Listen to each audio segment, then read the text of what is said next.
కీర్తనలు 119వ కీర్తన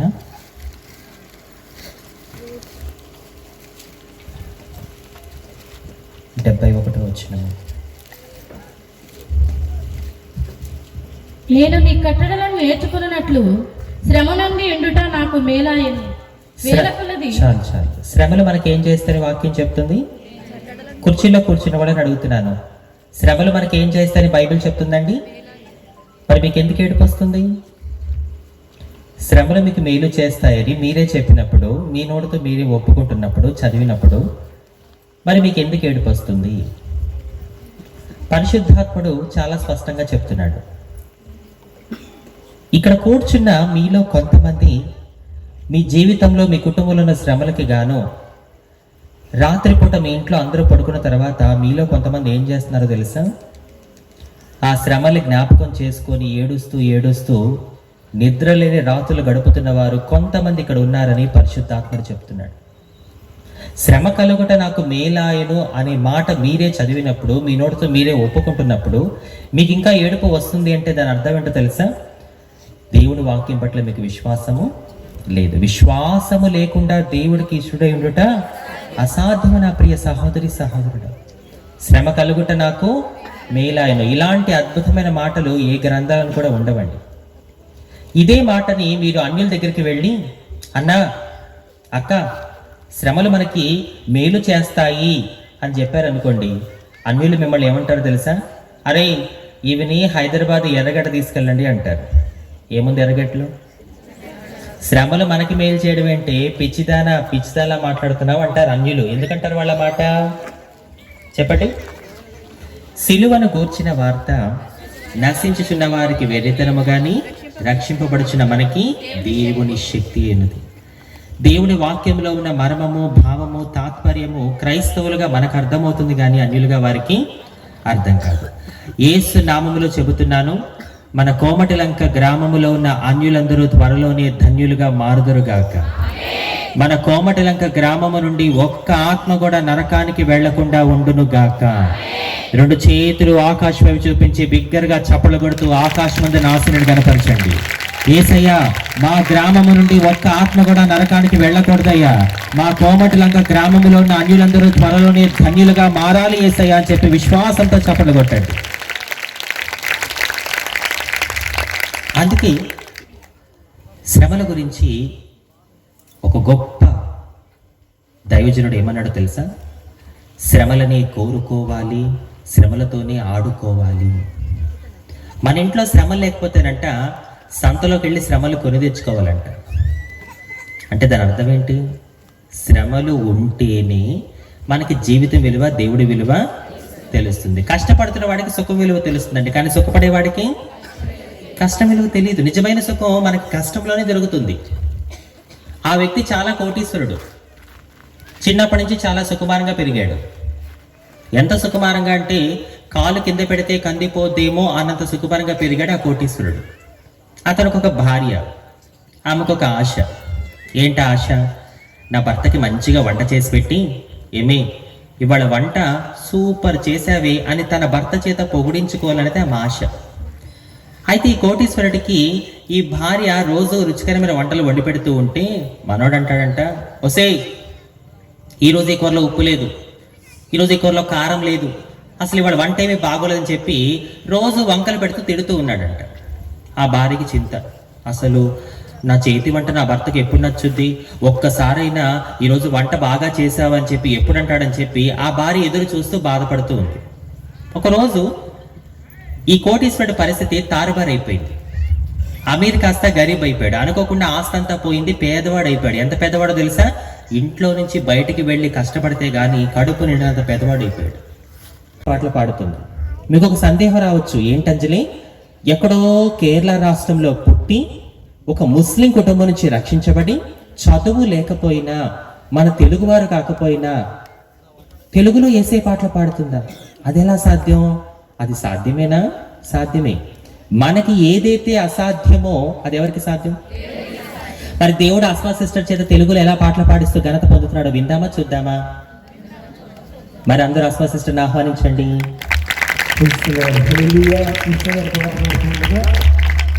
ఆస్తి ఆస్తి ఉన్నప్పుడు అతనికి దేని విలువ కూడా తెలియలేదు. ఎప్పుడైతే ఆస్తి అంతా పోయి సుఖం నుంచి కష్టంలోకి వచ్చాడో అప్పుడు ఆ వ్యక్తికి జీవిత విలువ, భార్య విలువ, తిండి విలువ తెలిసొచ్చాయి నా ప్రియ సహోదరి సహోదరు. అందుకే ఇక్కడ కూర్చున్న మీలో ఎవరైనా యేసయ్యా నాకు శ్రమలు రానివ్వకు అని ప్రార్థన చేయకండి. అలాంటి ప్రార్థనలు దేవుడు ఆలకించాడు. ఎందుకు తెలుసా? శ్రమలే లేకపోతే మనం దేవుణ్ణి మర్చిపోతాం. నీ జీవితంలో, నా జీవితంలో ఏదో ఒక ముళ్ళు ఉండాలి. ముళ్ళు లేకపోతే మన కళ్ళు ఏమవుతాయి? నెత్తికెక్కిపోతాయి. ఇక్కడ కూర్చున్న మీలో కొంతమంది ఏం ఆలోచిస్తున్నారో తెలుసా? అంజలి, యేసయ్యని నమ్ముకున్న నా జీవితంలో ఈ ముళ్ళు ఎందుకుంది? ప్రతి ఆదివారం కుటుంబంతో కలిసి చర్చికి వెళ్తున్న మా ఇంట్లో ఈ శ్రమ ఎందుకుంది? నా కళ్ళ ముందు అన్యులు బాగానే ఉన్నారు, నా కళ్ళ ముందు అన్యులు దినదినము అభివృద్ధి పొందుతున్నారు. వాళ్ళు దేవుణ్ణి తెలుసుకోకపోయినా చాలా సంతోషంగా ఉన్నారే. జీవం గల దేవుణ్ణి ఆరాధిస్తున్న నా భర్త, నా భార్య, నా పిల్లలు ఎందుకు ఇలా ఉన్నా? చర్చికి వెళ్తున్నాను, బాప్తిసం తీసుకున్నాను, బల్లలో చేయి వేస్తున్నాను, కానుకిస్తున్నాను, సంఘానికి సేవకుడికి నేను చేయాల్సినవన్నీ చేస్తున్నాను. అయినా సరే నా జీవితంలోనే ఎందుకు ఈ ముళ్ళు? నా కుటుంబంలోనే ఎందుకు ఈ శ్రమ అనే ప్రశ్న మీలో కొంతమందికి ఉంది. దానికి సమాధానం ఈరోజు దేవుడు నీకు ఇస్తున్నాడు. వింటావా శ్రద్ధగా? యేసయ్యని నమ్ముకున్న నీ జీవితంలో ఆ ముళ్ళు, ప్రతి ఆదివారం కుటుంబంతో కలిసి చర్చికి వస్తున్న మీ ఇంట్లో ఆ శ్రమ ఎందుకునే తెలుసా? నిన్ను, నీ కుటుంబాన్ని దేవుడికి దగ్గర చేయడానికి. ఒకవేళ నీ జీవితంలో ఆ ముళ్ళు, నీ కుటుంబంలో శ్రమ లేకపోతే నువ్వు దేవుణ్ణి విడిచిపెట్టి తిరుగుతావేమో. అందుకే పరిశుద్ధ గ్రంథంలో భక్తుడు ఒక మాట చెప్తాడు చూడండి. సామెతలు 30వ అధ్యాయము, సామెతల గ్రంథము 30వ అధ్యాయము 9వ వచనం. ఎక్కువైన ఎడల కడుపు నిండిన వాడనై నిన్ను విసర్జించి యెహోవా ఎవడని అందునేమో. విన్నారా? ఎక్కువైన ఎడల నేను కడుపు నిండిన వాడనై నిన్ను విసర్జించి యెహోవా ఎవడని అందునేమో. ఏమండి, మనం అడిగిన ప్రతిదీ దేవుడు మనకి ఇచ్చేసాడు అనుకోండి, మన బుద్ధులు ఎలా మారుతాయో తెలుసా? యేసయ్యా ఎవరు నువ్వు? ఐ డోంట్ నో, నాకు తెలియదు అనే రకాలం మనం. అందుకే దేవుడు మన జీవితంలో కొన్ని ముళ్ళని, మన కుటుంబంలో కొన్ని శ్రమల్ని ఉంచి ఆయనకి దగ్గరగా పెట్టుకున్నాడు. ఒక మాట చెప్పండి, అంజలి యేసయ్యకి దగ్గరగా ఉంటూ నా జీవితంలో ఎన్ని శ్రమలున్నా పర్వాలేదు అన్నవాళ్ళు హల్లెలూయా చెప్పండి. మనస్ఫూర్తిగా రాలా? నారు పోసిన వాడికి నీరు పోయడం తెలీదా? నిన్ను శ్రమల్లో ఉంచిన దేవుడికి నేను ఎప్పుడు సంతోష పెట్టాలో తెలీదా? తెలుస్తుంది. అప్పటి వరకు నువ్వు ఎదురు చూస్తూ ఉండాలి. ఒక వాస్తవం చెప్పనా? ఇక్కడ కూర్చున్న మనమందరము కూడా ఏదో ఒక శ్రమ వచ్చినప్పుడే దేవుడికి దగ్గరైనాం. అవునా కాదా? సుఖంగా సంతోషంగా ఉన్నప్పుడు నువ్వు నేను ఎప్పుడు రావాలి దేవుడి దగ్గరికి? ఒకసారి మీరందరూ మీ గతంలోకి వెళ్ళండి. నువ్వు యేసు ప్రభుని ఎలా నమ్ముకున్నావు? చర్చికి రావడం నువ్వు ఎలా మొదలు పెట్టావు? నువ్వు యేసుని ఎలా తెలుసుకున్నావు అని ఆలోచించు. ఏదో ఒక కష్టం, బాధ, ఇబ్బంది, సమస్య, రోగం వచ్చినప్పుడే మనం అందరము దేవుడికి దగ్గరైన వాళ్ళం. ఒక మాటలో చెప్పాలి అంటే యేసే దగ్గరికి రావాలి అంటే జబ్బైనా రావాలి, డబ్బైనా పోవాలి. అవునంటారా కాదంటారా? యేసే దగ్గరికి రావాలి అంటే జబ్బైనా రావాలి, లేకపోతే డబ్బైనా పోవాలి. ఏదో ఒకటి జరిగితే తప్ప మన మాట వినే రకాలమైతే కాదు. నిజానికి ఇక్కడ కూర్చున్న మనందరికీ కూడా ఏదో ఒక శ్రమ ఉందండి. నా జీవితంలో శ్రమలే లేవు అన్నవాళ్ళు చేయి చూపిస్తారా? Anybody here? మనందరికీ శారీరకంగానో, మానసికంగానో, ఆర్థికంగానో, కుటుంబ పరంగానో ఏదో ఒక శ్రమ ఉంది. ఒక ప్రశ్న, శ్రమలు వచ్చినప్పుడు క్రైస్తవులుగా మనం ఎలా ఉండాలి చెప్పండి? రోమీయులకు రాసిన పత్రిక, క్రైస్తవులమైన మనము శ్రమలు వచ్చినప్పుడు ఎలా ఉండాలో వాక్యం చెప్తుంది, చూద్దాం. రోమీయులకు రాసిన పత్రిక 12వ అధ్యాయము 12వ వచనము. మైక్లో చదువమ్మా ఫాస్ట్గా, టైం వేస్ట్ చేయ మాకు.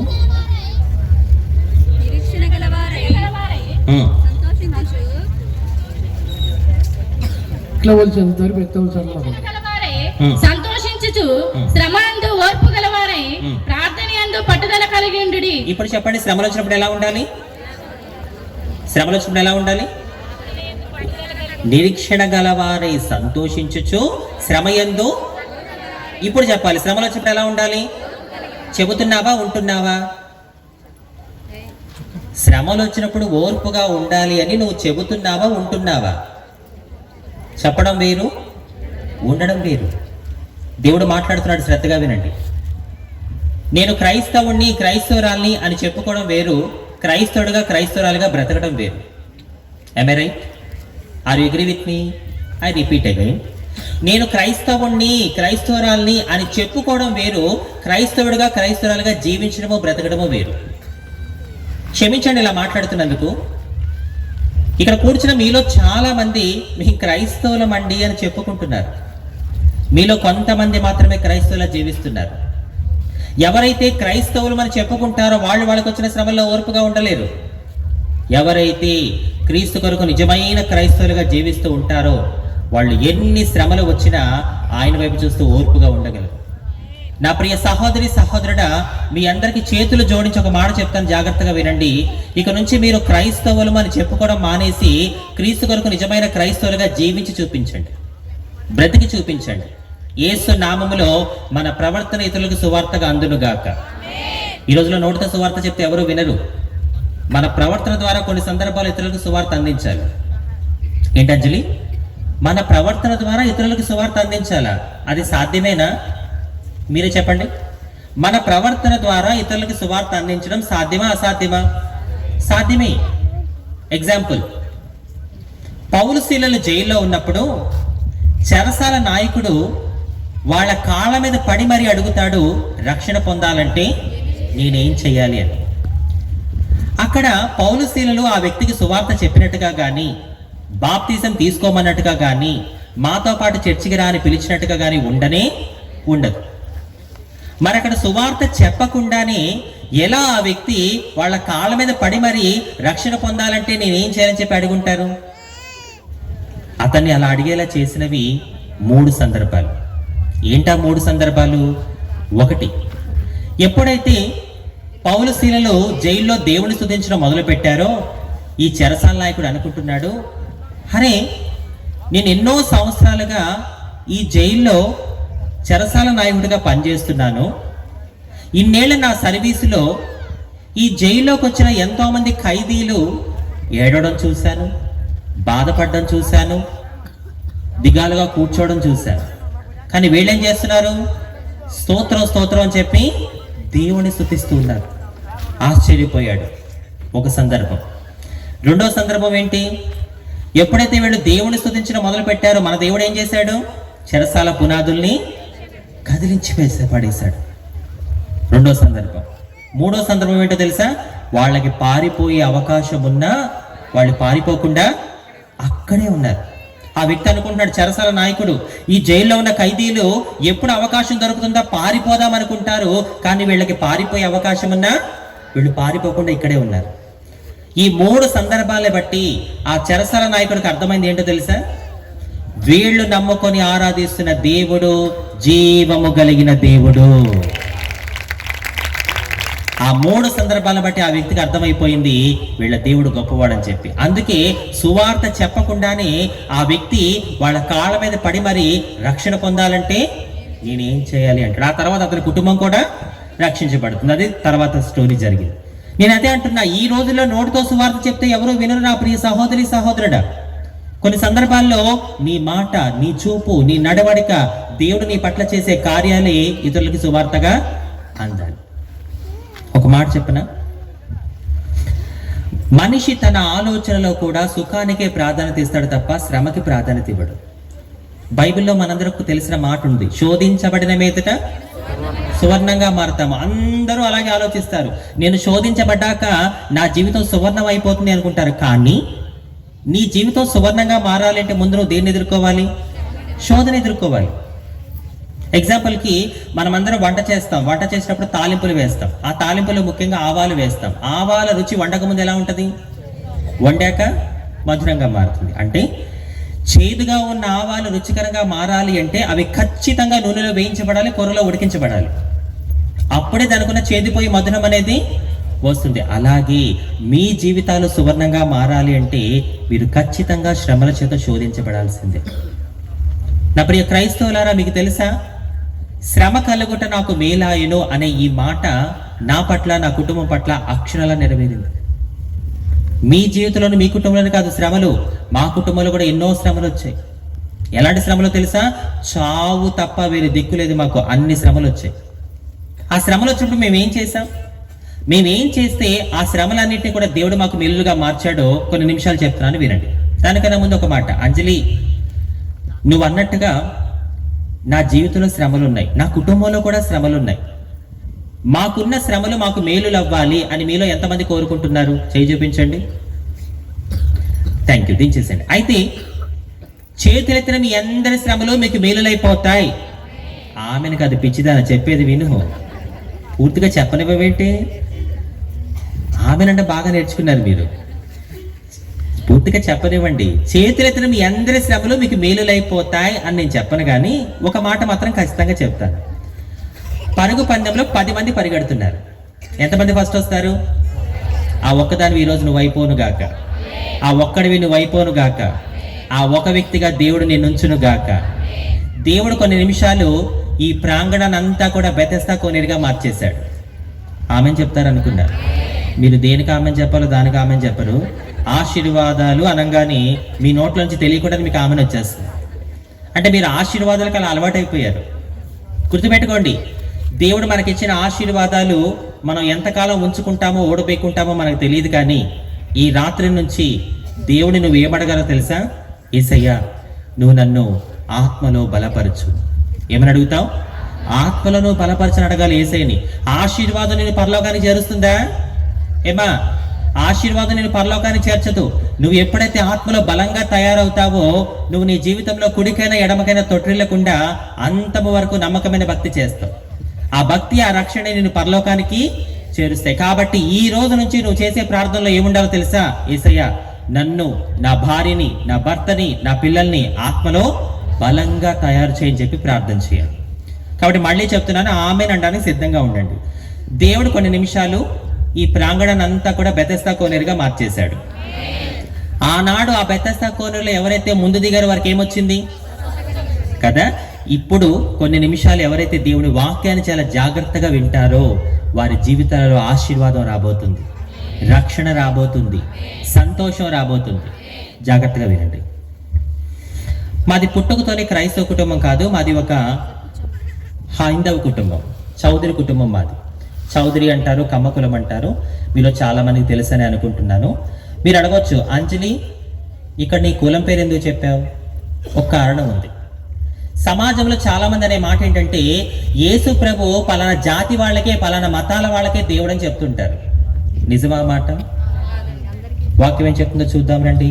అపోస్తుల కార్యములు 10వ అధ్యాయము 33 నుంచి 36 వచనాలు ఒకసారి చదవండి.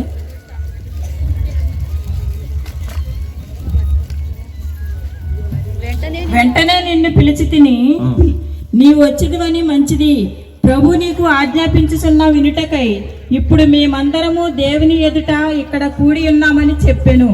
అందుకు పేతురు నోరు తెరిచి ఇట్లా, నేను దేవుడు పక్షపాతి కాడని నిజముగా గ్రహించి ఉన్నాను. కోమటిలంక గ్రామములో మైక్ ద్వారా ఈ నా మాటలు వింటున్న ప్రియ సహోదరి సహోదరుడా వినండి. నేను ప్రకటిస్తున్న యేసయ్యకి ఎటువంటి పక్షపాతము లేదు. ఒకవేళ నా యేసయ్య పక్షపాతము చూపించేవాడైతే సమాజము చేత వెలివేయబడిన ఒక హిజ్రాగా ఈ రోజు నేను మీ ముందు ఉండేదాన్ని కాదు. మనుషులకి రకరకాల భేదాలు, పక్షపాతాలు ఉంటాయి, కానీ నేను ప్రకటిస్తున్న యేసయ్యకి మాత్రం ఎటువంటి పక్షపాతము లేదు. నెక్స్ట్, ప్రతి జనములోను ఆయనకు భయపడి నీతిగా నడుచుకొని వానిని ఆయన అంగీకరించును. చూసారా, ప్రతి జనము, పలానా జాతి, పలానా వర్గం అని చెప్పలా. నువ్వు ఎవరైనా సరే యేసయ్యకి భయపడి నీతిగా నడుచుకుంటే నా దేవుడు నిన్ను అంగీకరిస్తాడు. బైబిల్లో మనకు తెలిసిన మాటలు చాలా ఉన్నాయి. ప్రయాసపడి భారము మోయిచున్న సమస్త జనులారా, సమస్త జనులారా అన్నాడే తప్ప పలానా వర్గం, పలానా జాతిని దేవుడు ఎక్కడ చెప్పలేదు. నా మందిరము సమస్త జనులకు ప్రార్థనా మందిరమే అన్నాడే తప్ప ఏ రోజు వీళ్ళకి మాత్రమే నా మందిరం మందిరం అని చెప్పలేదు. చివరి మాట చదవమ్మా. యేసుక్రీస్తు అందరికీ ప్రభు. నా యేసయ్యకి చాలు. నా యేసయ్యకి నీ కులంతోనూ, మతంతోనూ, రంగుతోనూ, భాషతోనూ, స్థితిగతులతోనూ సంబంధం లేదు. మీకు తెలుసా, నా యేసయ్యకి లింగ భేదం కూడా లేదు. ఒకవేళ ఏసేకి లింగభేదమే ఉండుంటే ఒక హిజ్రాగా నేనెందుకు ఇక్కడ ఉండేదాన్ని? ఒక విషయం నన్ను చెప్పనివ్వండి, ఇక్కడ కూర్చున్న మనం అందరము కూడా రెండు విషయాల్లో సమానం. ఏంటా రెండు విషయాలు? ఒకటి, ఇన్ని సంవత్సరాలుగా మనం చెప్పుకుంటున్న పురుషులు స్త్రీలు హిజ్రాలు అనే ఈ లింగభేదాలన్నీ మన దేహానికి తప్ప మన ఆత్మకు ఎటువంటి లింగభేదము లేదు. ఆత్మలో మనం అందరము కూడా సమానమే. రెండో విషయంలో మనం ఎలా సమానం? మీరు చెప్పండి. ప్రతి మనిషిని దేవుడు ఎవరి స్వరూపంలో చేశాడు? ఒక పురుషుడిగా మీరు ఒక మనిషి, ఒక మనిషిగా మీరు దేవుని స్వరూపం. ఒక స్త్రీగా మీరు కూడా ఒక మనిషి, ఒక మనిషిగా మీరు కూడా దేవుని స్వరూపం. ఒక హిజ్రాగా నేను కూడా మనిషినే. నేను ఒక మనిషిగా ఎవరి స్వరూపం? దేవుని స్వరూపం. ఇప్పుడు చెప్పండి, మన స్వరూప విషయంలో మనకేమైనా భేదం ఉందా? మన ఆత్మ విషయంలో మనకేమైనా భేదం ఉందా? ఈ రెండు విషయాలు మనం అందరము కూడా సమానమే. మనం చూసుకుంటే లోక కళ్యాణంలో ఆయన వరుడుగా వస్తున్నప్పుడు వధువెవరు? సంఘం అంటే స్త్రీలేనా? సంఘంలో స్త్రీలు ఉంటారు, పురుషులు ఉంటారు, హిజ్రాలు కూడా ఉంటారు. లోక కళ్యాణంలో ఆయన వరుడైనప్పుడు సంఘమైన మనం అందరము వధువుగా ఉన్నప్పుడు ఇక స్త్రీలు పురుషులు హిజ్రాలు అనే భేదం ఎక్కడుంది? అందుకే అంటున్నా నా ప్రియ సహోదరి సహోదరుడా, మన యేసే వచ్చింది మన కులాలి మతాలే మార్చడానికి కాదు, మన బ్రతుకులను మార్చడానికి వచ్చాడు. ఒకరోజు నేను సోషల్ మీడియాలో ఒకటి చదివాను. అది చదివినప్పుడు చాలా ఆశ్చర్యపోయాను. నేను చదివిన చోట ఏమని రాస్తుందంటే, మన భారతదేశంలో కులాలు అనే భేదం లేకుండా అందరికీ సమానంగా దక్కింది ఏంటో తెలుసా? కరోనా. ఏంటిది? కొంచెం లేటుగా వెలిగినట్టుంది మీ అందరికీ. మళ్ళీ చెప్పనా? మన భారతదేశంలో కులాలు అనే భేదం లేకుండా అందరికీ సమానంగా దక్కింది ఏంటంట? కరోనా అని అక్కడ నేను చదివిన దగ్గర రాస్తుంది. నిజమే కదా? కరోనాకి ఏమైనా కులమత భేదాలు ఉన్నాయా? వీళ్ళు చౌదరి, వీళ్ళు రెడ్డి, వీళ్ళు నాయుడు, వీళ్ళు దళితులు ఏమైనా చూసిందా కరోనా? అందరిని తీసుకొని వెళ్ళింది. అందుకే అంట నా ప్రియ సహోదరి సహోదరుడా, మన యేసే వచ్చింది మన కులాలి మతాలే మార్చడానికి కాదు, మన బ్రతుకులను మార్చడానికి వచ్చాడు. కోమటిలంక గ్రామంలో మైక్ ద్వారా అయిన మాటలు వింటున్న ప్రియ సహోదరి సహోదరుడా వినండి. నేను ప్రకటిస్తున్న నా యేసే వచ్చింది మన కులాలి మతాలే మార్చడానికి కాదు. నా యేసే వచ్చింది ఒక పాపిని పరిశుద్ధునిగా చేయడానికి వచ్చాడు. నశించిపోతున్న దానిని వెదకి రక్షించడానికి వచ్చాడు. అందుకే నేను నా కులం పేరు చెప్పాను. మాది ఒక చౌదరి కుటుంబం. మా సొంతూరు కృష్ణా జిల్లాలోని విజయవాడ. నేను విజయవాడలో పుట్టి పెరిగాను. కానీ దాదాపు 17 సంవత్సరాలుగా సేవ నిమిత్తం నేను ఒక్కదాన్ని హైదరాబాద్లో ఉంటున్నాను. మా కుటుంబ సభ్యులందరూ ప్రస్తుతం విజయవాడలోనే ఉన్నారు. మా తల్లి గారికి సొంత గ్రామం ఏలూరు దగ్గర ద్వారకా తిరుమల. అది మా అమ్మగారి స్వగ్రామం. అమ్మమ్మ తాతయ్య చిన్నప్పుడే చనిపోతే ఆ ద్వారకా తిరుమలలో పూజారిగా పనిచేసి కృష్ణమాచార్యులు అనే ఒక పంతులు గారు మా అమ్మగారిని చేరదీసి పెంచుకున్నారు. నా తల్లి పుట్టింది ఒక హైందవ కుటుంబంలోనే అయినా పెరిగింది ఎక్కడ? అగ్రహారంలో ఒక పంతులు గారి ఇంట్లో పెరిగింది మా అమ్మ. ఈ విషయాన్ని మీరు గుర్తుపెట్టుకోండి, దీంతో తర్వాత చాలా పని ఉంటుంది. అలా బ్రాహ్మణ కుటుంబంలో పెరిగిన నా తల్లిని పెళ్ళంటే ఏంటో కూడా తెలియని 11 ఏళ్ల వయసులో మా నాన్నకిచ్చి వివాహం చేశారు. అత్తగారి ఇంటికి వచ్చింది. మా నాన్న ఒక లారీ డ్రైవర్. లారీని ఆయన నడిపితే ఆయన ఏది నడిపేదో తెలుసా మీకు? ఏంటది? ఆ వెనకాల సౌండ్ రావట్లా? ఈ మూల ఆ మూల అందరూ బుద్ధిమంతులేనా? దేవుడు వారిని దీవించును గాక. భర్త తాగుబోతే అయితే ఆ కుటుంబాలు ఎలా ఉంటాయో ప్రత్యేకంగా మీకు చెప్పాల్సిన అవసరం లేదు. మీలో కొన తేకాయలు ఊగుతున్నాయి. ఒక ఆమె నా ముఖం చూసి అవునమ్మా అంటే దాని అర్థం ఏంటి? ఇంట్లో జరుగుతుందని నాకు ఇండైరెక్ట్గా చెప్తున్నావు, అవునా? సరే, దేవుడు వారిని కూడా మార్చును గాక. ఇటు మారాలి లేదా? సౌండ్ ఎందుకు తక్కువ వచ్చింది? గట్టిగా చెప్పు, దేవుడు వారిని మార్చును గాక. నమ్మండి, విశ్వసించండి. ఈరోజు మీ ఇంట్లో ఎవరైతే తాగుతున్నారో, అది మీ భర్త కావచ్చు, మీ నాన్న కావచ్చు, మీ కొడుకు కావచ్చు, ఎవరైతే ఈరోజు మీ ఇంట్లో తాగుతున్నారో వాళ్ళు తాగకుండా ఇంటికి వస్తారు, ఇంట్లో ప్రశాంతంగా ఉంటారు. నమ్ముట నీ వలనైతే నమ్మువాడికి సమస్తము సాధ్యమే. నా ప్రియ సహోదరి, నువ్వు నోటికి పని చెప్పే క్రైస్తవురాలివా లేక మోకాళ్ళకి పని చెప్పే క్రైస్తవురాలివా? చెప్పండి. నువ్వు నోటికి పని చెప్తున్నావా, మోకాళ్ళకి పని చెప్తున్నావా? నువ్వు నోటికి పని చెప్పే క్రైస్తవురాలు అయితే నువ్వేం చేయాలో తెలుసా? నీ భర్త కోసం, నీ కుటుంబం కోసం మోకాళ్ళు వేసి ప్రార్థన చేయాలి. నీ భర్త తాగుతున్నాడని, నీ భర్త ఇంట్లో బాధ్యతగా ఉండడం లేదని చెప్పి, నీ భర్త ఇష్టానుసారంగా ప్రవర్తిస్తాడని చెప్పి ఇంట్లో గాయ గాయ గాయ అని చెప్పి అరవ మాకు. నువ్వు నోటికి పని చెప్పే క్రైస్తవులుగా ఈ రాత్రి నుంచి ఉండకూడదు. ఈ రాత్రి నుంచి దేవుడు నిన్ను మోకాళ్ళకి పని చెప్పే క్రైస్తవులుగా మార్చును గాక. ఒక స్త్రీగా దేవుడికి ఇచ్చిన గొప్ప ఆయుధం ఏదైనా ఉంది అంటే అది విశ్వాసం. నువ్వు ఎంత విశ్వాసంతో మోకాళ్ళు వేసి ప్రార్థన చేస్తావో అంతగా నీ భర్తలోను నీ పిల్లలను దేవుడు మార్పు తీసుకొస్తాడు. కాబట్టి ఈ రోజు నుంచి నువ్వు అరవడం మానేసి ఏం చేయాలి? మోకాళ్ళు వేసి ప్రార్థన చేయడం మొదలుపెట్టు. మనందరికీ బాగా తెలుసు, మన ఇంట్లో ఒక వ్యక్తి తాగుడు బానిస అయిపోతే ఆ కుటుంబ పరిస్థితి ఎంత భయంకరంగా ఉంటుంది. భార్య తినిందా, పిల్లలు సంతోషంగా ఉన్నారా, ఇవేమి మా నాన్న పట్టించుకునేవాడు కాదు. వారానికి 10 రోజులకోసారి లారీకి వెళ్ళేవాడు. లారీకి వెళ్ళొచ్చి మా అమ్మకి డబ్బులు ఇవ్వాల్సింది పోయి మా అమ్మ దగ్గర ఉన్న డబ్బులన్నీ లాక్కొని వెళ్తూ ఉండేవాడు. అలా రోజులు, నెలలు, సంవత్సరాలు గడిచిపోయాయి. ఎన్నో కష్టాల మధ్యలో నా తల్లి 5 సంతానానికి జన్మనిచ్చింది. ఫస్ట్ అక్క పుట్టింది, అక్క తర్వాత 3 అన్నయ్యలు, అన్నయ్యల తర్వాత నేను పుట్టాను. నేనే మా ఇంట్లో అందరికన్నా చిన్న. ఒక ప్రశ్న, ప్రతి ఒక్క మనిషి జీవితం ఏ విధంగా మొదలవుతుందో, ఏ విధంగా సమాప్తం అవుతుందో ఎవరికైనా తెలుసా? ప్రతి కథకి కూడా ఒక మొదలు అనేది ఉంటే ముగింపు కూడా ఖచ్చితంగా ఉంటుంది. మా నాన్న జీవిత కథ కూడా ఒక ముగింపు జరిగింది. కానీ ఆ ముగింపు ఎంత భయంకరం అంటే, ఆయనకున్న తాగుడు అలవాటుకి ఒకరోజు ఒక భయంకరమైన రోగం వచ్చేసింది. అదేలాంటి రోగం? ఆగకుండా ఒకటే దగ్గు. దగ్గర ప్రతిసారి నోటి నుంచి భయంకరంగా రక్తం కారుతూ ఉండేది. ఇది జరిగి దాదాపు 30 ఏళ్ళు అవుతుంది. ప్రస్తుతం ఆ రోగాన్ని ఏమంటారు తెలుసా మీకు? టీబీ, క్షయ. ప్రజెంట్ టీబీకి మందులు ఉన్నాయి, అప్పట్లో మందులు లేవు. ఆ టీబీతో మా నాన్న బాధపడుతూ ఉంటే నా తల్లి చూసి తట్టుకోలేక హాస్పిటల్ తీసుకెళ్తే హాస్పిటల్లో డాక్టర్ మామూలు కాదు, తీసుకెళ్ళు. ఎందుకంటే ఇప్పుడు కరోనాను ఎంత భయంకరంగా చూశారో 30 ఏళ్ల క్రిందట టీబీని కూడా అంతే భయంకరంగా చూసేవాళ్ళు. ఏ హాస్పిటల్లో నాన్నకి మందులు దొరకలేదు. అయితే తన భర్త బతకాలని తన భార్య పడుతున్న తపన చూసి కొన్ని క్షణాలలో మా నాన్న చనిపోతాడనగా చివరిగా మా అమ్మతో ఏమంటున్నాడు తెలుసా? దేవకి, మా అమ్మ పేరు దేవకి అండి. దేవకి, బ్రతుకున్నంత కాలం నిన్ను పిల్లల్ని నేను సంతోషంగా చూసుకోలేకపోయాను. దేవుడు నాకు మంచి శిక్షే వేశాడు. ఏం చేయమంటున్నాడు? దేవుడు నాకు మంచి శిక్ష వేశాడు. తప్పు తెలుసుకున్నాడు. కొంతమందికి చావు దగ్గర పడితే బుద్ధి మారుద్ది అంటారు. ఆ గ్రూప్లో మా నాన్న ఒకడేమో అనిపిస్తుంది. వ్యక్తిగతంగా మా నాన్నగారు చాలా మంచివారండి, కానీ తాగినప్పుడు మాత్రం ఆయన ప్రవర్తన చాలా వ్యత్యాసంగా ఉండేది. తప్పు తెలుసుకున్నాడు, కానీ లాభం ఉందా? సమయం ఉందా? కోమటిలంక గ్రామంలో మైకు ద్వారా అయిన మాటలు వింటున్న ప్రియ సహోదరి సహోదరుడా వినండి. దేవుడు మనందరికి ఒక సమయం ఇస్తాడు.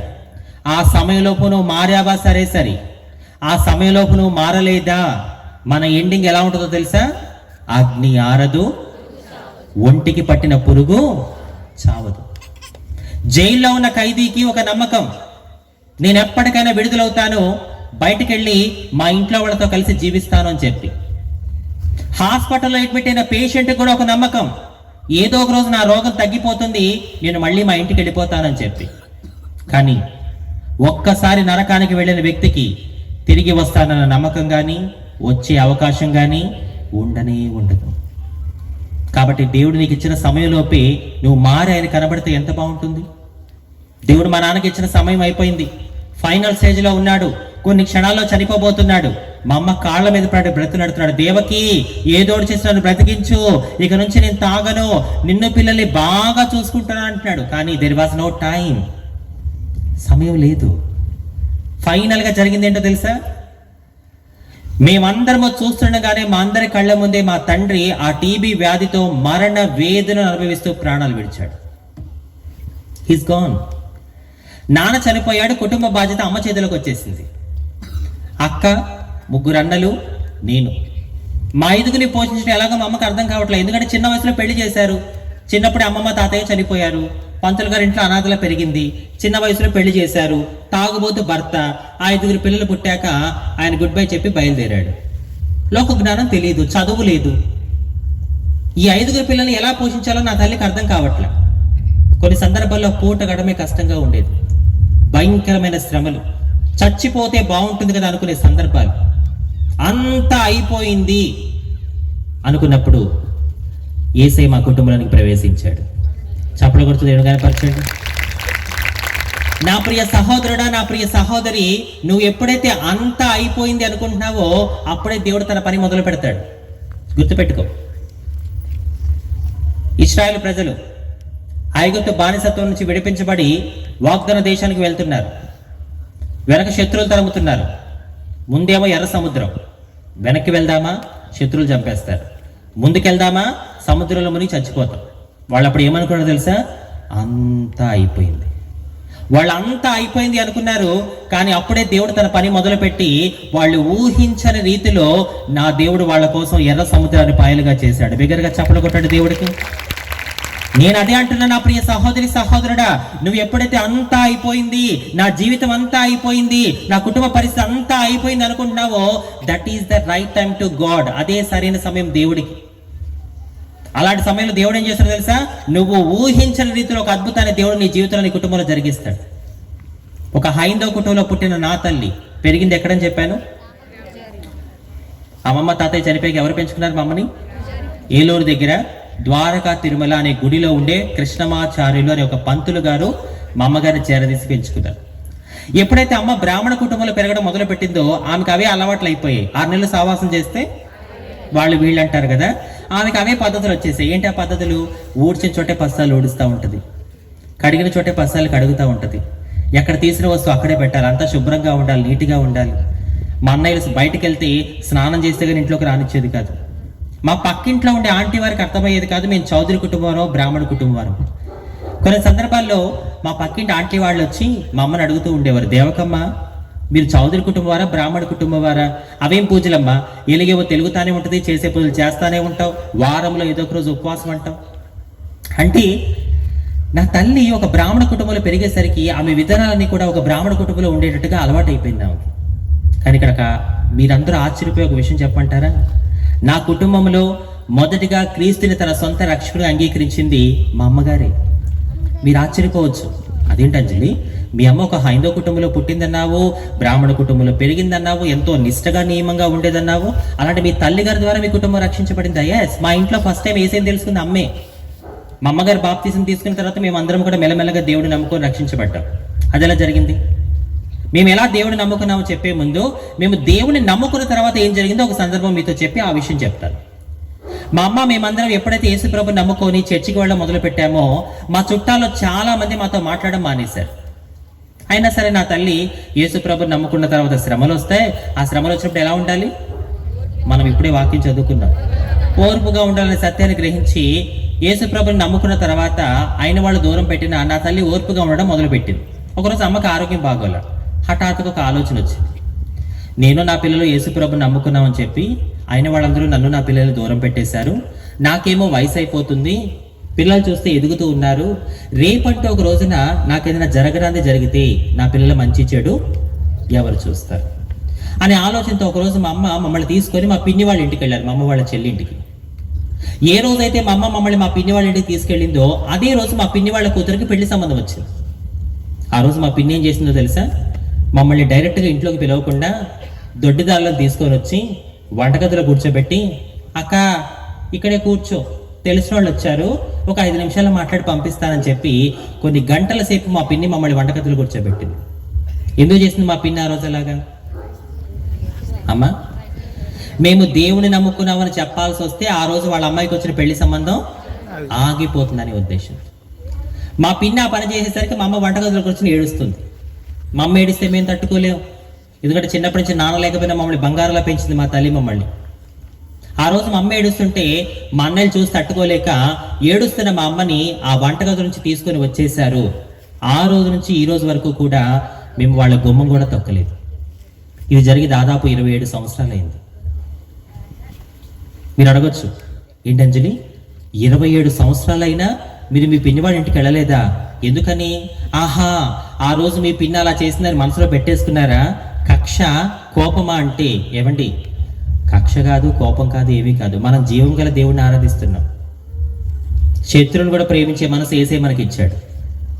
కక్ష కాదు, కోపం కాదు. మరి ఎందుకు అంజలి 27 సంవత్సరాలైనా సరే ఎందుకు మీరు మీ పిన్ని వాళ్ళ ఇంటికి వెళ్ళలేదు అంటే, వాళ్ళు మా ఇంటికి రాలేదు, మేము వాళ్ళ ఇంటికి వెళ్ళలేదు. నా తల్లి నమ్మింది ఒకటే, నా పిల్లలకి కావాల్సింది బంధువుల ప్రేమ కాదు, నా పిల్లలకి కావాల్సింది యేసయ్య ప్రేమ. ఈ చుట్టాలు బంధువులు కొంతమంది ఎలా ఉంటారో తెలుసా? మనం బాగుంటే మన చుట్టూ బెల్లం చుట్టూ ఎగులమన్నట్టు వాళ్తారు. మన పరిస్థితి తారుమారైపోతే ఒకరు కూడా వచ్చి మనకి సహాయం చేయరు. ఒకవేళ నేను మిమ్మల్ని అమ్మా ఇక్కడున్న మీలో ఎంతమంది చుట్టాల చేతిలో మోసపోయారు చెయ్యొద్దండి అంటే సగం చేతులు లెగుస్తాయి. దేవుడు మహిమార్థంగా చెప్తున్నమాట. మా పిన్నికి చీర లేకపోతే ఎన్నోసార్లు మా అమ్మగారు చీరలు కట్టుకొని బ్రతికింది మా పిన్ని. అలాంటిది మేము దేవుడు నమ్ముకున్నాం అని చెప్పి ఏకంగా మమ్మల్ని వంటగదిలో కూర్చోబెట్టేసింది. ఇవన్నీ నేను మీకు ఎందుకు చెప్తున్నానంటే, యేసు ప్రభుని నమ్ముకున్నందుకు అయిన వాళ్ళు మమ్మల్ని దూరం పెట్టినా, సొంత చెల్లి వంటగదిలో కూర్చోబెట్టినా, నా తల్లి మనుషులకి దూరమైంది తప్ప మనిషిని చేసిన దేవుడికి మాత్రం దూరం కాలేదు. గట్టిగా చప్పడ కొట్టండి యేసుకి. ఇప్పుడు ఈ రోజున చాలా మంది యేసు ప్రభుని నమ్ముకున్న తర్వాత చుట్టాలేదో అంటున్నారు, బంధువులేదో అంటున్నారు, ఇరుగు పొరుగు వారు ఏదో అంటున్నారని చెప్పి యేసుని విడిచిపెట్టడానికి సిద్ధపడుతున్నారు కొంతమంది. నా ప్రియ సహోదరి సహోదరుడు వినండి, మనుషుల మాటలు మరుక్షణమే మారిపోతాయి, కానీ నిన్న నేడు నిరంతరం ఏకరీతిగా ఉండే ప్రేమ ఎవరి ప్రేమ? యేసయ్య ప్రేమ. మాట తప్పడానికి ఆయన మానవుడు కాడు, ఆయన మనిషిని చేసిన దేవుడు అనే విషయం నువ్వు మర్చిపోవద్దు. అయితే మా అమ్మకి యేసయ్య మీద అంత ప్రేమ ఎలా వచ్చింది, అంత నమ్మకం ఎలా వచ్చింది? మళ్ళా మనమాట, భర్త చనిపోయి 5 పిల్లలు ఉన్న ఒక విధవ స్త్రీకి చుట్టాల సహకారం కావాలా వద్దా? గట్టిగా. ఆ చుట్టాలేమో యేసు ప్రభు నమ్ముకున్నందుకు తనని తన పిల్లల్ని దూరం పెట్టేశారు. ఇప్పుడు ఆ భర్త లేని 5 పిల్లలు ఉన్న ఆ స్త్రీకి ఒక సవాలు, ఒక ప్రశ్న. ఏంటా ప్రశ్న? యేసయ్య కోసం చుట్టాలని వదిలేయాలా, చుట్టాల కోసం యేసయ్యని వదిలేయాలా? అలాంటి సందర్భంలో ఏ స్త్రీ అయినా 90% చుట్టాలే కోరుకుంటుంది. యేసు ప్రభుని నమ్ముకున్నాను, ఈయనలో ఉన్న గొప్పతనం ఏంటో నాకేం తెలుసు, నాకేమో భర్త లేడు, భర్త లేని స్త్రీ అంటే సమాజానికి ఒక చులకన, నాకు 5 పిల్లలు ఉన్నారు, రేపొద్దున వాళ్ళు పెద్ద అయితే మంచి చెడు చేయాలిగా, ఆ మంచి చెడు చేయాలి అంటే అయిన వాళ్ళ సహకారం కావాలి కదా, ఈ యేసయ్యలో ఏముందిలే, నాకు చుట్టాలే కావాలని చెప్పి కోరుకుంటుంది. కానీ ఆ రోజు నా తల్లి తీసుకున్న నిర్ణయమే ఈ రోజు నన్ను మీ ముందు నిలబెట్టింది. నా తల్లి చుట్టాలని కోరుకుంటున్నా, ఎవరిని కోరుకుంది? యేసయ్యని కోరుకుంది. కాబట్టి తన కడుపున పుట్టిన ఒక నిషేధించబడిన రాయిని ఈరోజు మూలకు తలనగా చేసి దేవుడు వాడుకుంటున్నాడు. అమ్మకి దేవుడి మీద అంత ప్రేమ, అంత భక్తి ఎలా వచ్చాయి? అసలు మేము ఎలా యేసు ప్రభుని నమ్ముకున్నాం చెప్తున్నాను వినండి. ఒకరోజు మా నాన్న చనిపోయిన కొన్ని రోజులకి మా వీధిలో ఒక క్రైస్తవ తల్లి ఉండేది. ఒకే వీధిలో ఉంటున్నాం కాబట్టి అమ్మకి ఆమెకి బాగా పరిచయం ఉంది. వాస్తవానికి ఆ క్రైస్తవ తల్లి ద్వారానే మా ఇంటికి యేసయ్య పరిచయం అయ్యాడు. మీకు తెలుసా? మా ఇంటికి యేసయ్యని పరిచయం చేసిన ఆ క్రైస్తవ తల్లి చేసే పని ఏంటో తెలుసా అండి మీకు? జాంకాయలు అమ్ముకుంటుంది. ఏం చేస్తుంది? ఒక జాంకాయలు అమ్ముకునే తల్లి ద్వారా ఈరోజు నా కుటుంబం రక్షించబడింది. చప్పలు కొట్టాలి. ఒక్కసారి మీరే ఆలోచించండి, ఎక్కడ జాంకాయలు అమ్ముకునే ఆ తల్లి, ఎక్కడ దేశ విదేశాలు వాడబడుతుంది ఈ పనికిరాని పాత్ర? ఏమాత్రమైన సంబంధం ఉందా? మీరు అనుకుంటున్నారేమో, పల్లెటూరులో పుట్టాను, చెట్ల మధ్యలో పొట్ల మధ్యలో పెరిగాను, నాకు చదువు లేదు, అందం లేదు, ఆస్తిపాస్తులు లేవు, నన్నేం దేవుడు వాడుకుంటాడులే. ఆ జాంకాయల తల్లిని వాడుకుంటున్న దేవుడు నిన్ను కూడా వాడుకోగల సమర్థుడు. మనలో మనమాట. ఆ రోజు ఆ జాంకాయలు అమ్ముకునే తల్లి అనుకుందా, నేను ఈ రోజు ఈ ఇంట్లో సువార్త చెప్తున్నాను, భవిష్యత్తులో ఈ ఇంట్లో నుంచి ఒక వ్యక్తి ప్రపంచ దేశాలు తిరుగుతూ దేవుడి సేవ చేస్తుంది అని ఆమె ఊహించిందా? అనుకుందా? ఆమె చేయాల్సిన పని ఆమె నమ్మకంగా చేసింది. ఆమె జల్లాల్సిన విత్తనాలు, సువార్త విత్తనాలు నమ్మకంగా జల్లింది. ఆ విత్తనాలు ఎక్కడ పడాలో అక్కడ పడి ఫలించి మహావృక్షమై ఈరోజు ఆ కుటుంబంలో నుంచి ఈ పనికిరాని పాత్రను దేవుడు ప్రపంచ దేశంలో తన సాక్షిగా వాడుకుంటున్నాడు. నా ప్రియ సహోదరి సహోదరుడా, నువ్వు చెప్పే 4 మాటలు ఏ కుటుంబాన్ని రక్షిస్తాయో, ఏ వ్యక్తిని సేవకుడుగా సేవకురాలుగా మలుస్తాయో మనకి తెలియదు. కాబట్టి సువార్త చెప్పడంలో మీరు ఎప్పుడు కూడా వెనకడుగు వేయకూడదు. నశించిపోతున్న ఆత్మల భారం సేవకులదే కదా, మనకెందుకులే, మనం బాప్తీసం తీసుకున్నాంగా, కానుకిచ్చాంగా, బలలో చేయి వేశాంగా, ఆదివారం వస్తే చర్చికి వెళ్ళాం కదా, అయిపోతుంది అని చెప్పి చేతులు దులిపేసుకుంటే దేవుడు ఒప్పుకోడు. నశించిపోతున్న ఆత్మల మీద భారం సేవకుడిదే కాదు, సంఘంగా నీ మీద కూడా పెట్టాడు దేవుడు. ఆయన నిన్ను నన్ను రక్షించింది అనేకులను రక్షిస్తామనే నమ్మకంతో, ఆయన నీ నా పాపాలు క్షమించింది అనేకులు ఆయన క్షమాపణ పొందుకునేలా చేస్తామనే ఉద్దేశంతో, ఏ నమ్మకం అయితే, ఏ ఉద్దేశం అయితే దేవుడి మీద పెట్టుకున్నాడు దాన్ని తగ్గట్టుగా నువ్వు పనిచేయాలి. మీకు తెలుసా, ఆనాడు ఆది సంఘం, బైబిల్లో మీరు చూసుకుంటే ఆనాడు ఆది సంఘం ఆదివారం సంఘంగా లేదు, ఆనాడు ఆది సంఘం పండగల సంఘంగా లేదు. మీకు తెలుసా, ఆనాడు ఆది సంఘం ప్రతిరోజు నూతన ఆత్మని దేవుడికి మందిరాన్ని నడిపిస్తూనే ఉండేవాళ్ళు. ఆ రకంగా మీరు కూడా తయారవ్వాలి. యేసు నామములో మన సంఘానికి నశించిపోతున్న ఆత్మల మీద భారము దేవుడు ఈ రాత్రి నుండి దయచేయును గాక. రెండు చేతులు ఆకాశం చూపించి బిగ్గరగా చప్పట్లు కొడుతూ దేవుని గనపరచండి. నశించిపోతున్న ఆత్మల మీద భారము దేవుడు మన సంఘాలకి దయచేయును గాక. అయితే ఆమె మా ఇంటికి వచ్చారు. ఆ జాంకాయలు అమ్ముకునే ఆమె ఫస్ట్ టైం మా ఇంటికి వచ్చింది. మా నాన్న ఉన్నప్పుడు ఎవరిని మా నాన్న ఇంట్లోకి రానిచ్చేవాడు కాదు. ఫస్ట్ టైం మా ఇంటికి వచ్చింది. మా ఇంటికి వచ్చి నాన్న చనిపోయాడు కదా, మా అమ్మతో మాట్లాడుతుంది, ఓదారుస్తుంది. దేవకమ్మ, నీ భర్త చనిపోయాడు, నీ పిల్లల భవిష్యత్తు బాగుండాలి అంటే నువ్వు ఒకసారి చర్చికి రా. చర్చికి వచ్చి దేవుని పట్ల, ఆయన వాక్యం పట్ల విశ్వాసం ఉంచి నువ్వు గనక యేసుప్రభుని నమ్ముకుంటే జరిగే అద్భుతం ఏంటో తెలుసా? ఈ లోకములో ఎన్ని శ్రమలు వచ్చినా వాటిని ఎదుర్కొనే ధైర్యం యేసయ్య నీకు ఇస్తాడు అని చెప్పింది. ఏమిస్తాడు యేసయ్య? మోట్ల, బ్యాంక్ బ్యాలెన్స్లా, స్థలాల, పొలాల, ఏమిస్తాడు యేసయ్య నీకు? ఈ రోజులో చాలా మంది సువార్త చెప్తారు, యేసుప్రభుని నమ్ముకోండి, మీరు లక్షాధికారులు అయిపోతారు, మీరు కోటీశ్వర్లు అయిపోతారు. ఈ మధ్య కొన్ని వింటున్నాను నేను, యేసుప్రభుని నమ్ముకుంటే మీ జీవితంలో కష్టాలు బాధలు రావంటున్నారు కొంతమంది. అదంతా తప్పుడు బోధ. అలాంటి బోధలు నమ్మకండి. యేసుప్రభుని నమ్ముకున్న తర్వాత మీ జీవితంలో ఏ కష్టము రాదు, ఏ బాధ రాదు, అన్ని సుఖాలని ఎవరైనా చెబుతున్నారా? ఆ మాటలు నమ్మొద్దు, అదంతా ఫేక్ గాస్పెల్. ఒక మాట నన్ను చెప్పనివ్వండి, యేసుప్రభుని నమ్మకక ముందు నీ జీవితంలో శ్రమలు ఉంటాయి.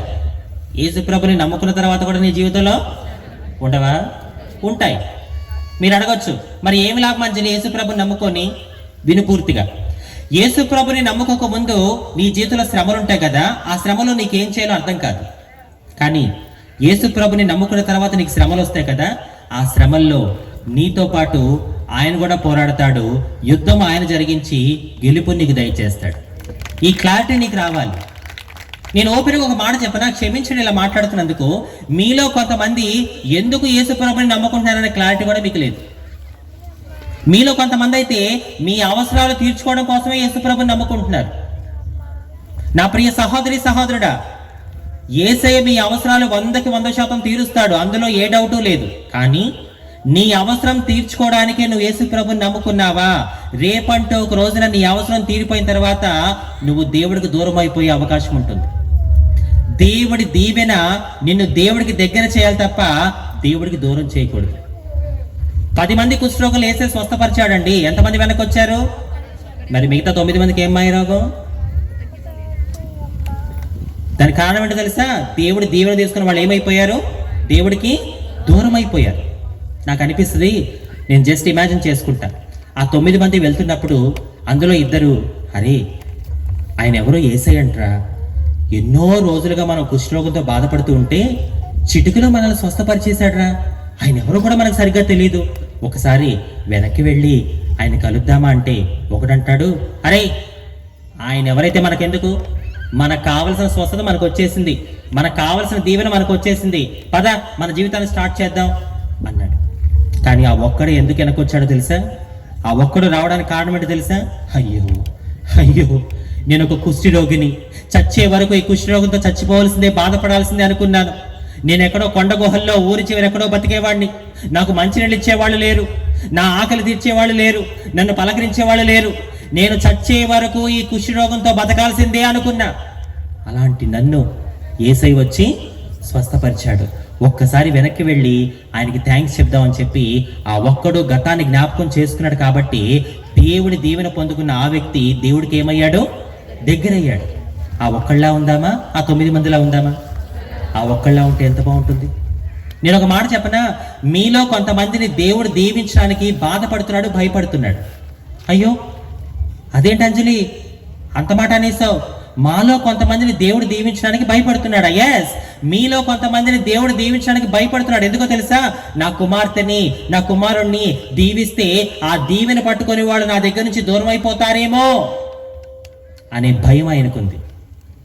మీలో కొంతమంది ఏమనుకుంటారు తెలుసా? దేవుడు ఎందుకు నన్ను దీవించట్లేదు, అన్ని విషయాలను కరెక్ట్గానే ఉన్నాను, అయినా సరే దేవుడు నన్ను ఎందుకు దీవించట్లేదు అనే ప్రశ్న మీలో కొంతమందికి ఉంది. దానికి కారణం ఇదే, దేవుడు నేను దీవిస్తే ఆ దీవెన పట్టుకొని నువ్వు దేవుడికి దూరం అయిపోతావు అనే భయం ఆయనలో ఉంది. కాబట్టి దేవుడు నేను దీవించట్లేదు. మరి ఏం చేయాలి అంజలి? దేవుడు నన్ను దీవించాలంటే నన్ను ఏం చేయమంటావు అంజలి? ఏం చేయాలో తెలుసా? దేవా, నువ్వు నన్ను ఎంతగా దీవించినా ఆ దీవెన పట్టుకొని నేను నీకు దగ్గర అవుతాను తప్ప నేను మాత్రం నీకు దూరం కాను అనే నమ్మకం దేవుడికి రాత్రి నువ్వు ఇవ్వాలి. చెప్పండి ఒక మాట, ప్రేమించబడడం గొప్ప, నమ్మబడడం గొప్ప? గట్టిగా చెప్పాలి. వెనకాల కుర్చీలో కూర్చున్న వాళ్ళు, ప్రేమించబడడం గొప్పనా, నమ్మబడడం గొప్పనా? దేవుడు అందరిని ప్రేమిస్తాడు, కానీ అందరినీ నమ్మడు, కొందరిని మాత్రమే నమ్ముతాడు. ఆయన నమ్మేవారిలో మనం కూడా ఉంటే ఎంత బాగుంటుంది. ఈ రాత్రి నుంచి, దేవా నువ్వు ఇంతకాలం నన్ను ఎందుకు దీవించట్లేదు అనుకున్నాను, ఈరోజు నాకు అర్థమైంది. అయ్యా నువ్వు నన్ను దీవిస్తే ఆ దీవెన పట్టుకొని నేను నీకు దగ్గరవుతాను అనే నమ్మకం నువ్వు దేవుడికి ఇవ్వగలిగితే, ఈ రాత్రి నా దేవుడు నీ కుటుంబంలో దీవెనల వర్షము కుమ్మరింపజేయునుగాక. విశ్వాసంతో చప్పట్లు కొడుతూ దేవుడు కనపరచాలి. ఆ జాంకాయలు అమ్ముకునే తల్లి మా ఇంటికి వచ్చి ఏం చెప్పిందో తెలుసా? దేవకి, నువ్వు గనక యేసు ప్రభుని నమ్ముకుంటే ఈ లోకంలో ఎన్ని శ్రమలు వచ్చినా వాటిని ఎదుర్కొనే ధైర్యం యేసయ్య ఇస్తాడు, ఒకానొక రోజు నీకు నిత్య జీవం ఇస్తాడని చెప్పింది. ఒక్క మాట చాలు ఒక మనిషిని మార్చడానికి. ఆ ఒక్క మాట మమ్మని పట్టుకుంది. ఏంటి? ఈ లోకంలో ఎన్ని శ్రమలు వచ్చినా వాటిని ఎదుర్కొనే ధైర్యం యేసయ్య ఇస్తాడా? నాకేమో భర్త లేడు, 5 పిల్లలు ఉన్నారు, ఈ పిల్లల్ని ఎలా పోషించాలో నాకు అర్థం కావట్లేదు, ఇలాంటి సందర్భంలో నా పిల్లల్ని నేను పోషించుకోగలను అన్న ధైర్యమే నాకు కావాలి. ఆ ధైర్యమేమో యేసయ్య ఇస్తాడని జాంకాయలు అమ్ముకున్నామని చెప్తుంది. సర్లే, ఇన్ని రోజులు ఇన్ని ప్రయత్నాలు చేశాను కదా, ఒక్కసారి చర్చికి వెళ్దామని చెప్పి జీవితంలో మొదటిసారి మా అమ్మ చర్చిలోకి వచ్చి కూర్చుంది. ఎవ్వరు మా వంశంలో చర్చికి వెళ్ళలేదు అప్పటి వరకు. ఇలాగే చర్చిలోకి వచ్చి కూర్చుంది. పాస్టర్ గారు వాక్యం చెప్తున్నారు. పాస్టర్ గారు చెప్పే ప్రతి మాట కూడా ఆమె ప్రస్తుత పరిస్థితికి తగిన విధంగా ఉన్నాయి. ఆశ్చర్యపోతుంది. అరే, ఈ వ్యక్తి ఎవరో నాకు తెలియదు, ఇతని ముఖం నేను ఎప్పుడూ చూడలేదు, కానీ ఈ వ్యక్తి మాట్లాడే ప్రతి మాట కూడా నా ప్రస్తుత పరిస్థితికి తగిన విధంగా ఉన్నాయంటి. ఏడుస్తుంది. చేసిన పాపాలని ఒప్పుకుంటుంది. యేసయ్యా నన్ను క్షమించు, నువ్వు ఇంత గొప్పవాడవని ఇంతవరకు నాకు ఎవరూ కూడా చెప్పలేదు. నేను నీ దాసుడితో ఏమీ చెప్పకుండానే నీ దాసుడి ముఖాంతరం నుండి నాతో మాట్లాడుతున్నావు. ఈ రోజు నీ గొప్పతనం ఏంటో నాకు తెలిసిందే యేసయ్యా, నిన్ను విడిచిపెట్టనని చెప్పి చర్చికి వెళ్ళిన కొన్ని వారాల్లోనే అమ్మ లోకరక్షకుని తన సొంత రక్షకుగా అంగీకరించింది. అలా అమ్మ తర్వాత మేమందరము కూడా మెల్లమెల్లగా క్రీస్తు మార్గంలో నడవడం మొదలుపెట్టాం. శ్రమ కలుగుట నాకు మేలాయను. నా తల్లి పడిన శ్రమలు ఒకసారి గమనించండి. యేసు ప్రభులోకి రాకముందు మా అమ్మ శ్రమలు అనుభవించింది, వచ్చాక కూడా శ్రమలు అనుభవించింది. యేసు ప్రభులోకి రాకముందు శ్రమలేంటి? చిన్నప్పుడే అమ్మా నాన్న చనిపోయారు. ఏలూరులో ద్వారకా తిరుమల దగ్గర ఉండే ఒక పూజారి గారి ఇంట్లో అనాథలా పెరిగింది. 11 ఏళ్ల వయసులో పెళ్లి చేశారు.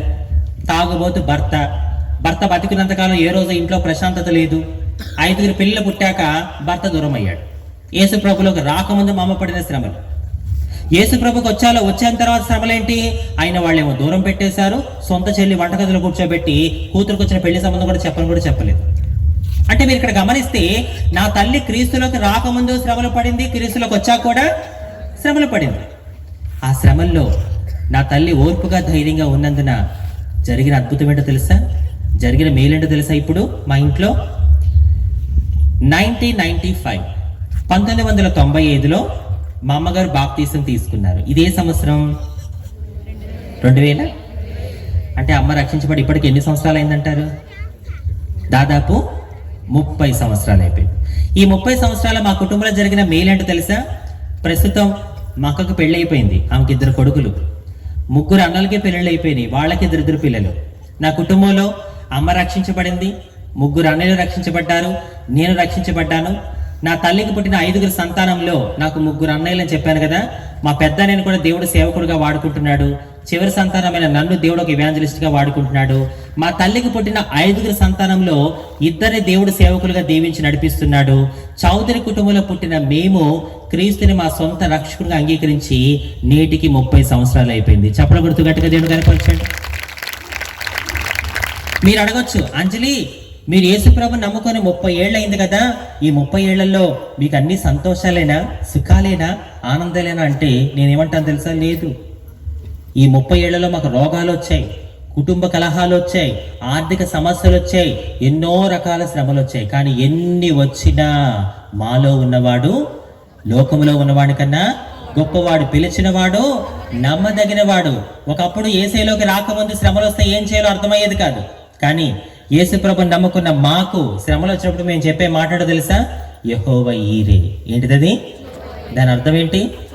యెహోవానే చూసుకుంటాడు, ఆయనే చూసుకుంటాడని చెప్పి గడిచిన 30 సంవత్సరాలుగా మేము దేవుడి మీద ఆధారపడుతూ ముందుకు నడుస్తూనే ఉన్నాం. నా ప్రియ సహోదరి సహోదరుడా, ఈరోజు నా ఇంట్లో యేసే ఉన్నాడు, నా ఇంట్లో రక్షణ ఉంది. మరి నీ ఇంట్లో యేసే ఉన్నాడా? నీ ఇంట్లో రక్షణ ఉందా? నీ కుటుంబాలు అందరూ రక్షించబడ్డారా? ఒక మాట అడుగుతాను, అంజలి, మా ఇంట్లో అందరూ బాప్తీసం తీసుకున్నారు, మా కుటుంబంలో బాప్తీసం తీసుకోకుండా ఎవరూ లేరు అన్న కుటుంబాలు చేయి చూపించండి.